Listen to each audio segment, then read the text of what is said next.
புது சிருஷ்டியின் குடும்பமும் கடமைகளும். Reprint number 1882, பக்கம் 227. தலைப்பு: குழந்தையாகிய சாமுவேல். ஆதார வசன பகுதி: 1 சாமுவேல் 3ஆம் அதிகாரம் 1 முதல் 13 வசனங்கள். கர்த்தாவே சொல்லும், அடியேன் கேட்கிறேன். 1 சாமுவேல் 3ஆம் அதிகாரம் 9ஆம் வசனம். குழந்தைக்கான கல்வி புகட்டுதலானது அது பிறப்பதற்கு 100 வருடங்களுக்கு முன்னதாகவே துவங்கப்பட வேண்டும் என்று கூறப்பட்டிருப்பது சரியே. குணலட்சணம் உருவாகும் விஷயத்தில் பெற்றோர்களின் ஆரோக்கியமான செல்வாக்குகளானது ஆற்றல் மிக்க காரணியாக இருக்கின்றது. சாமுவேல் தேவ பக்தியுள்ள பெற்றோர்களின் குமாரனாய் காணப்பட்டார். அதாவது குழந்தை வேண்டுமென்று கர்த்தரிடத்தில் விண்ணப்பம் செய்து பிறந்தவராவார். ஒருவேளை குழந்தை அருளப்பட்டால் குழந்தையானவன் சிறு பிராயம் முதற்கொண்டு கர்த்தருக்கு அர்ப்பணிக்கப்படுவான் என்ற புனிதமான வாக்குறுதியும் இவர்களின் விண்ணப்பத்தோடு கூட செய்யப்பட்டது. இப்படியாக பக்தியுள்ள பெற்றோர்களினால் மாத்திரமே கொடுக்க முடிகிற சொத்தோடு கூட, அதாவது தேவன் மற்றும் நீதியின் பால் விருப்பம் கொள்ளும் மனதோடு கூட ஐஸ்வர்யமாய் உலகத்தில் சாமுவேல் பிறந்தார். கூடுமான மட்டும் சீக்கிரமாய் அன்னாள் தன் குமாரனை கூடாரத்திற்குள் கூட்டிக் கொண்டு வந்து அங்கே கர்த்தருக்கு உண்மையுள்ள ஊழியக்காரனாய் காணப்பட்ட பிரதான ஆசாரியனாகிய ஏலியினுடைய பராமரிப்பின் கீழ் பயிற்றுவிக்கப்படுவதற்கும் கர்த்தருடைய ஊழியத்தில் பயன்படுத்தப்படுவதற்கும் வேண்டி விட்டு சென்றாள்.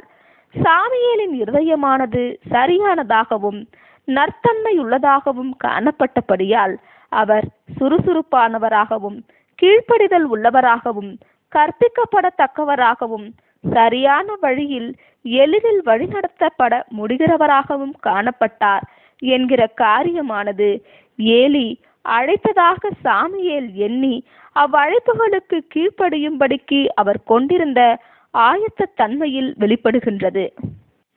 இந்த நற்பண்புள்ள குழந்தையை சிறு பிராயம் முதற்கொண்டு புருஷன் ஆகிடுவது வரையிலும் நீதியின் பாதையில் காத்து கொள்வதற்கு ஏதுவான மனுஷீக பயிற்சியையும் கட்டுப்பாட்டையும் சாமுவேலுக்கு கொடுத்திடுவதற்கு ஏலியின் சாந்த குணமும் கனிவான அணுகுமுறையும் இவரது நீதியுள்ள ஜீவியமும் போதித்தல்களும் போதுமானதாய் இருந்தன.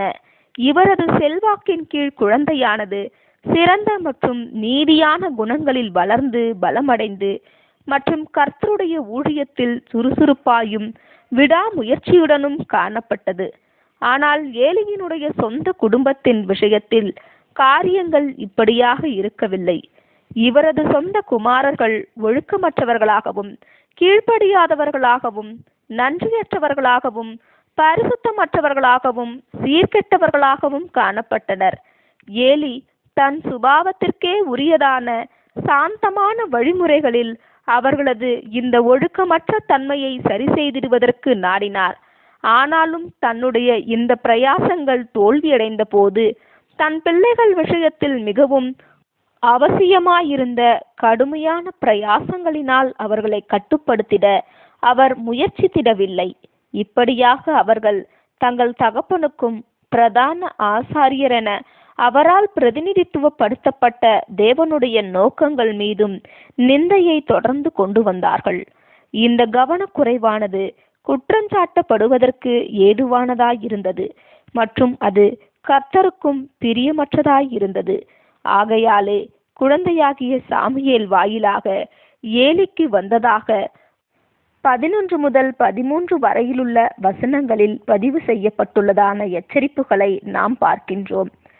கர்த்தருடைய சினம் குறித்தும் தன் குமாரர்களுடைய ஒழுக்கமற்ற நிலை குறித்தும் தன் சொந்த உண்மையற்ற நிலை குறித்தும் குற்றஞ்சாட்டப்படத்தக்கதான தனது கவனக்குறைவு குறித்தும் எண்ணி பார்ப்பதற்கு ஏலிக்கு கடினமாகவே இருந்தது. ஆனாலும் சாந்தத்தோடும் தாழ்மையோடும் கடிந்து கொள்ளுதலை ஏற்றுக்கொண்டவராக அவர் கர்த்தர் அவர் தன் பார்வைக்கு நலமானதை செய்வாராக என்று கூறினார். இந்த முன்னுரைக்கப்பட்ட தீர்ப்பின் நிறைவேறுதல் குறித்து செய்தி வந்தபோது, அதாவது பெலிஸ்தர்களுக்கு முன்பாக இஸ்ரவேலர்களின் தோல்வி குறித்தும் யுத்தத்தில் தனது 2 குமாரர்களின் மரணம் குறித்ததுமான செய்தி வந்தபோது அது கடுமையான அடியாக இருந்தது. ஆனாலும் கர்த்தருடைய பெட்டியானது சத்துருக்களின் கரங்களை எட்டியது என்ற செய்தியை அவர் கேட்டபோது அவருடைய ஆழ்ந்த துக்கம் அவரை நிலைகுலைய செய்தது மற்றும் அவர் இருக்கையிலிருந்து பின்னாக விழுந்து பிடரி முறிந்து செத்து போனார். 4ஆம் அதிகாரம் 18ஆம் வசனம். இவருக்கு பலவீனங்கள் காணப்பட்ட போதிலும் இவரது இருதயமானது எப்போதும் தேவனுக்கு நேர்மையாயும் உண்மையாயும் காணப்பட்டது மற்றும் தேவனுடைய நோக்கங்களானது இவருக்கு அருமையானவைகளாகவும் காணப்பட்டது. இரக்கமுள்ளவராகவும் கிருபை உள்ளவராகவும் கோபம் கொள்வதில் தாமதிக்கிறவராகவும் காணப்படும் தேவன் ஏலியை அவரது கவனக்குறைவின் காரணமாக கடுமையாக தண்டித்திட்டாலும் அவர் இயேசு கிறிஸ்துவின் வாயிலாய் மனுஷர்களுடைய இரகசியங்களை நியாயம் தீர்த்திடும் நாளில் இரக்கத்திலும் மன்னிப்பிலும் தம்முடைய இந்த வேலைக்காரனை நினைவு கூர்ந்திடுவார் என்பதில் ஐயமில்லை. ரோமர் 2ஆம் அதிகாரம் 16ஆம் வசனம். இச்சம்பவமானது குணலட்சணத்தினுடைய பலத்திற்கு கர்த்தரால் கொடுக்கப்படும் முக்கியத்துவம் குறித்து ஆற்றல் மிக்க விதத்தில் நம்முடைய கவனத்திற்கு கொண்டு வருகின்றது. நீதியின் வழிகளை குறித்து போதுமான அளவுக்கு கற்பித்து கொடுத்த பிற்பாடு பலமான குணலட்சணங்களை கர்த்தர் எதிர்பார்த்திடுவார் மற்றும் எதிர்பார்த்திடுவதற்குமான உரிமையும் அவர் பெற்றிருக்கின்றார். கர்த்தரிலும் அவருடைய சத்துவத்தின் வல்லமையிலும் பலப்படுங்கள். எபேசியர் 6ஆம் அதிகாரம் 10ஆம் வசனம். விழித்திருங்கள், விசுவாசத்திலே நிலைத்திருங்கள், புருஷராயிருங்கள், திடன் கொள்ளுங்கள். 1 கொரிந்தியர் 16ஆம் அதிகாரம் 13ஆம் வசனம். நாம் விசுவாசத்திலும் பலம் உள்ளவர்களாய் இருக்க வேண்டும், குணலட்சணத்திலும் பலம் உள்ளவர்களாய் இருக்க வேண்டும்.